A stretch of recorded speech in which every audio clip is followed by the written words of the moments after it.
پروردگار کی طرف سے دلیل روشن پر ہوں اور اس نے اپنے ہاں سے مجھے نیک روزی دی ہو تو کیا میں اپنا فرض ادا نہ کروں؟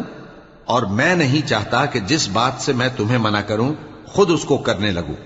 میں تو جہاں تک مجھ سے ہو سکے تمہارے معاملات کی اصلاح چاہتا ہوں، اور اس بارے میں مجھے توفیق کا ملنا اللہ ہی کے فضل سے ہے۔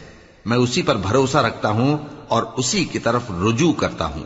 اور اے قوم، میری مخالفت تم سے کوئی ایسا کام نہ کرا دے کہ جیسی مصیبت نوح کی قوم یا ہود کی قوم یا صالح کی قوم پر واقع ہوئی تھی ویسی ہی مصیبت تم پر واقع ہو۔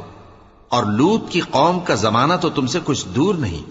اور اپنے پروردگار سے بخشش مانگو اور اس کے آگے توبہ کرو، بے شک میرا پروردگار بڑا مہربان ہے، بہت محبت کرنے والا ہے۔ انہوں نے کہا کہ شعیب، تمہاری بہت سی باتیں ہماری سمجھ میں نہیں آتی، اور ہم دیکھتے ہیں کہ تم ہم میں کمزور بھی ہو